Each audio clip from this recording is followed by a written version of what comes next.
It's Friday afternoon, and what better way to end the week than a dogfight battle on the Phone Dog YouTube channel. How's it going, guys? I'm Aaron Baker from PhoneDog.com. In this hand, I've got that HTC One that you all love. And in this hand, I've got the Apple iPhone 5, actually running iOS 7, that a lot of people love as well. It's a battle, Android versus iOS, HTC versus Apple, bigger versus smaller. We're going to put them together and see which one comes out on top in this dogfight battle, which starts right now.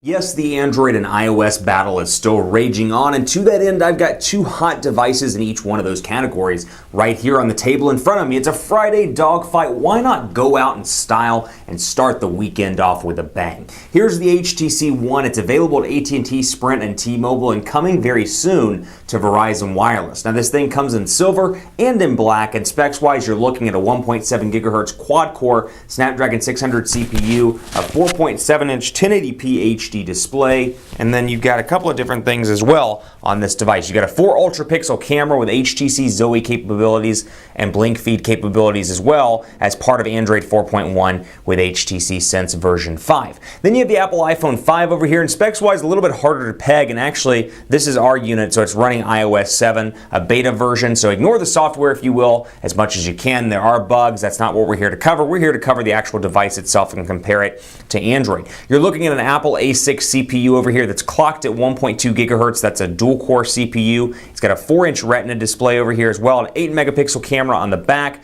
with 1080p HD video recording, and I should point out that this one does 1080p HD video recording as well. 2,300 milliamp hour battery over here, 4G LTE connectivity on both of these devices, and you have the usual goodies over here with Siri and FaceTime and all of those capabilities as well. 1,440 milliamp hour battery in the Apple iPhone 5. So available on all those carriers as well, plus Verizon right now, plus a wealth of prepaid carriers also. This one, hopefully we'll see on some of the other prepaid carriers in the coming weeks, which I know that's what you hear all the time in the mobile space. Now, before I get too far into the dogfight, I want to give special thanks to our partners at Best Buy Mobile because they give us all kinds of devices like this for use in our One Paw Band-Aid giveaway game. When you go into Best Buy Mobile, you'll walk out working. They'll make sure your email, your web, your contacts, your settings on whichever device you choose are working, so when you walk out that door, you can start your weekend off. You don't have to worry about getting all the settings set up. Now, first thing I want to point out here on both of these devices, and like I said, this is running iOS 7 as a beta, but still very much the case with iOS 6 as well. On the iPhone 5, there's no carrier installed bloatware, so you get this from AT&T, Sprint, T-Mobile. You're not going to see any carrier installed software on this device. You're not going to see T-Mobile's My Account, for example, or VZ Navigator, or anything like that over here on the Apple iPhone 5. What you will see over on the HTC One, some very basic stuff depending on the carrier version. For example, this is the Sprint model, and you've got Sprint TV and Movies, Sprint Worldwide, and then that's about it on the Sprint side with the exception of Google Shopper, Qualcomm's enhanced application, which are all applications maybe for the device itself and not necessarily a carrier installed application. So pretty clean for the most part in terms of Sprint installed stuff. That's really all you got there to deal with, and beyond that, it's a pretty stock build, or at least from an application standpoint, a pretty stock build of Android with Google basic applications. Now, overall functionality, and first of all, before we start talking about functionality, design is very different to an extent here as well. Now, arguably, this is the most beautiful Android device out there on the market right now. It has a metal build around it, a beautiful display that's 4.7 inches, like I said. Boom sound speakers on the front right here, so I don't know why they haven't done this more in recent years. Speakers on the front, so when you're watching the device, watching a video, listening to music, it's projecting out at you, which is the smartest thing I think any OEM has done in some time. Design-wise, power button up top, 3.5mm headphone jack up top. You've got your volume rocker over here on the side, micro USB charging port at the bottom, and then your micro SIM card slot up here in the top left-hand corner. But really a gorgeous design, and this is being called by many, even Android enthusiasts, as kind of the Android phone that resembles the iPhone. It's the iPhone of the Android world, if you will. And you can kind of see where it gets that appeal from. Metal on the back, metal on the front, looks a lot like the Apple iPhone 5. So here's the inspiration, if you want to call it that. The iPhone 5, obviously you've got metal on the back. This is available, as is this one, in kind of a silver/white color scheme and a black/gray color scheme in 16, 32, and 64 gigabyte variants. This comes in 32 and 64 at select carriers. You got the white one over here. You got this on the front, all glass on the front, and then on the sides, nano SIM card slot over on the right-hand side, volume rocker, and then a toggle on the side to toggle between on volume, or regular volume, I should say, on volume. On volume. It sounds like something I would say, on volume.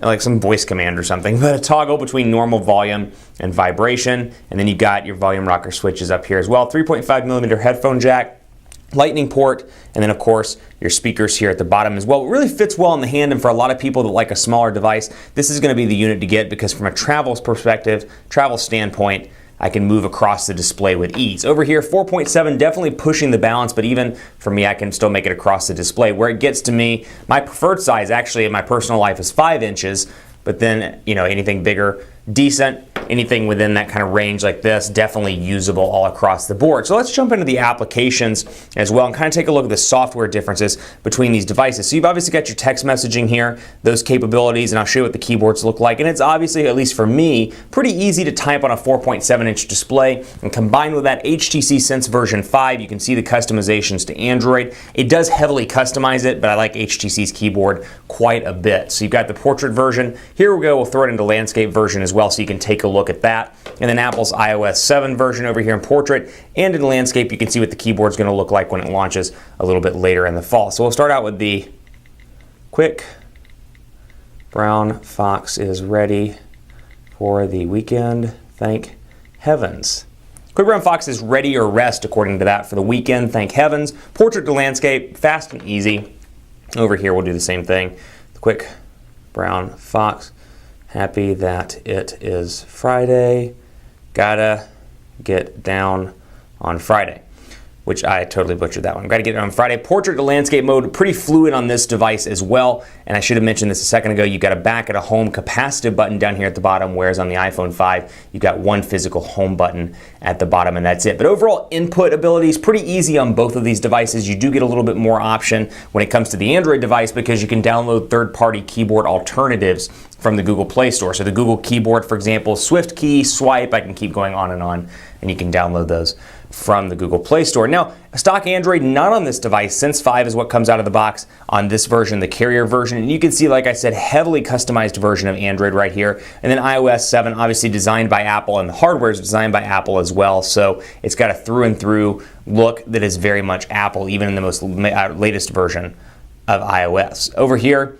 very similar to what we've seen from Sense in the past and from HTC in the past, but really it's been customized with new fonts to make it look better all across the board, and it's faster to boot, which I'm really impressed with. The notifications bar down here, or excuse me, up top looks different. This little dock area looks different. I can move my applications and my icons around, as you see, and actually in order to do that I have to go into right here, and we'll swipe it right back up. I don't know why it's not taking. Boom.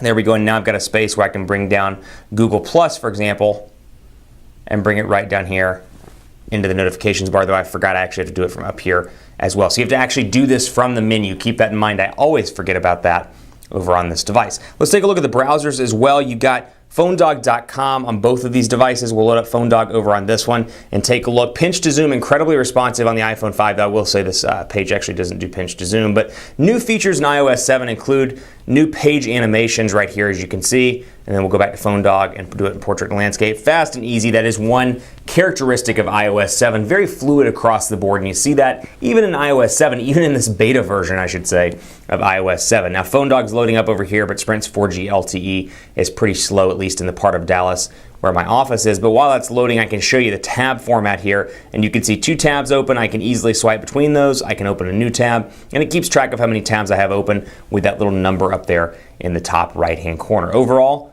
very easy to use, and like I said, the keyboard is incredibly responsive. Keep it locked on PhoneDog.com. Part 2 will be coming up. We'll be talking about camera, speed tests, LTE connectivity, and more. You're going to want to stay tuned for Part 2 of this Android versus iOS, HTC versus Apple, crazy Friday dogfight. I'll be back soon with Part 2.